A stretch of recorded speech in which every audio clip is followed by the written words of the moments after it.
मित्रों, हिंदू धर्म में मनुष्य के जन्म से लेकर मृत्यु तक कुल 16 संस्कार बताए गए हैं, जिनमें से एक अंतिम संस्कार भी होता है।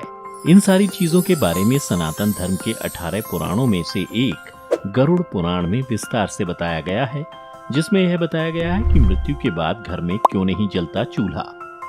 अब ऐसा क्यों है, इसके पीछे क्या कारण है, आइए जानते हैं। नमस्कार दर्शकों, स्वागत है आपका द डिवाइन टेल्स पर एक बार फिर। इस पुराण में मनुष्य के जन्म से लेकर मृत्यु तक बहुत सी महत्वपूर्ण बातों का जिक्र किया गया है। सनातन धर्म में जब किसी इंसान की मृत्यु हो जाती है तो उस घर में गरुड़ पुराण का पाठ किया जाता है तथा घर में चूल्हा नहीं जलाया जाता। उस समय भोजन रिश्तेदारों या पड़ोसियों के यहाँ से आता है। तो आइए जानते हैं इसके अनुसार आखिर मृत्यु के बाद घर में चूल्हा क्यों नहीं जलाते। कहते हैं कि मृत्यु के बाद घर में 13 दिन यानी 13वीं तक पूजा पाठ नहीं किया जाता और न ही चूल्हा जलता है। जब तक मृतक की आत्मा मोह माया से मुक्ति नहीं पा लेती तब तक वहां चूल्हा नहीं जलाया जाता।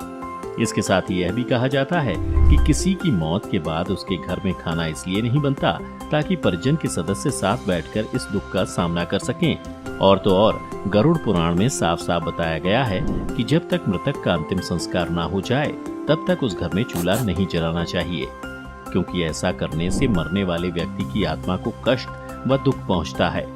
भोजन तो व्यक्ति मन के खुश होने पर ही करता है, लेकिन अगर घर में कोई परिवार का सदस्य मर गया है तो ऐसे में आप खुश कैसे रह सकते हैं या आप भोजन कैसे कर सकते हैं। और अगर ऐसे में आप भोजन करते हैं तो आपके आसपास मौजूद रहने वाली आत्मा को कष्ट होने के कारण गुस्सा भी आ सकता है, जो आपके और आपके परिवार के लिए कोई बड़ा खतरा भी उत्पन्न कर सकता है।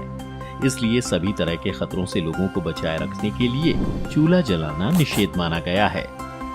मृतक को दिया जाता है पिंडदान। दूसरी तरफ यह भी कहा जाता है कि जब कोई व्यक्ति मर जाता है तो उसके मरे हुए शरीर को देवतुल्य बताया गया है। ऐसे में उनका सम्मान तभी होगा जब आप उनकी पूरी पूजा क्रिया पूरे विधि विधान से करते हैं। ऐसे में ये सब किए बिना भोजन कैसे कर सकते हैं। अगर आप ऐसा करते हैं तो यह उस देवता समान मृत शरीर का अपमान होगा। बात अगर इसके वैज्ञानिक कारण की करें तो माना जाता है कि किसी भी शरीर की मृत्यु हो जाने पर उल्टी क्रिया शुरू हो जाती है, जिसके बाद शरीर में मौजूद तत्व आपस में क्रिया कर बैक्टीरिया उत्पन्न करने लगते हैं, जो कि दिखाई भी नहीं देते और अपने इसी रूप में उस पूरे घर में फैलने लगते हैं। ऐसे में भोजन बनाना जरूरी नहीं माना जाता है, क्योंकि ऐसा भोजन अशुद्ध और दूषित माना जाता है। इसके अलावा क्या आप जानते हैं कि दाह संस्कार इन 3 कारणों से भी कुछ समय के लिए टाल दिए जाते हैं। पहला, हिंदू धर्म के अनुसार अगर सूर्यास्त के बाद मृत्यु होती है तो शव को जलाया नहीं जाता। उस दौरान शव को रात भर घर में ही रखा जाता है, साथ ही किसी न किसी को उसके पास रहना पड़ता है। फिर उस मरे हुए व्यक्ति का दाह संस्कार अगले दिन ही किया जाता है। ऐसे में अगर रात में ही शव को जला दिया जाता है तो इससे व्यक्ति के नरक जाने की संभावना बढ़ जाती है और फिर उसे मुक्ति नहीं मिल पाती। कहा जाता है कि उसके बाद ऐसी आत्माएं असुर, दानव और पिशाच की योनि में जन्म लेती हैं। दूसरा, साथ ही अगर किसी मनुष्य की मृत्यु पंचक काल में हुई है तो पंचक काल में शव को नहीं जलाया जाता। ऐसे में जब तक पंचक काल समाप्त नहीं हो जाता तब तक शव को घर में ही रखा जाता है और किसी न किसी को शव के पास रहना होता है। गरुड़ पुराण सहित कई धार्मिक ग्रंथों में बताया गया है कि यदि पंचक में किसी की मृत्यु हो जाए तो उसके साथ उसी के कुल खानदान में से 5 दूसरे लोगों की भी मौत हो जाती है। इसी डर के कारण लोगों द्वारा पंचक काल के खत्म होने का इंतजार किया जाता है, परंतु डरने वाली कोई बात नहीं है, क्योंकि इसका एक समाधान भी है कि मृतक के साथ आटे, बेसन या सूखी घास से बने 5 पुतले अर्थी पर रखकर इन 5 का भी शव की तरह पूरे विधि विधान से अंतिम संस्कार किया जाए। अगर आप भी ऐसे समय में ऐसा करते हैं तो आपके भी परिवार का पंचक दोष अवश्य समाप्त हो जाएगा।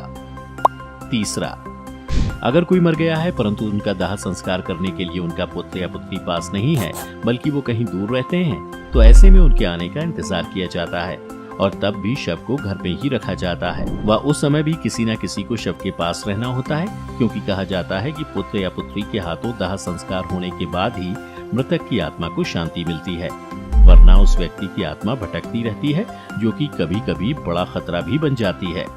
साथ ही अगर शव को अकेला छोड़ दिया जाए तो उसके आसपास लाल चींटियां या दूसरे कोई नरभक्षी रेंगने वाले प्राणी या पशु आकर शव को खा सकते हैं। इतना ही नहीं, उस शव के आसपास भटक रही बुरी आत्माएं भी उसके शरीर में प्रवेश कर सकती हैं। जिसकी वजह से मृतक के साथ साथ परिवार को भी कई तरह के संकट का सामना करना पड़ सकता है। तो मित्रों, आपने जाना कि गरुड़ पुराण के अनुसार किसी की मृत्यु के बाद घर में क्यों नहीं जलता चूल्हा। यदि आपको पहले से किसी बात की जानकारी थी तो हमें नीचे कमेंट करके जरूर बताएं। आज की इस वीडियो में बस इतना ही।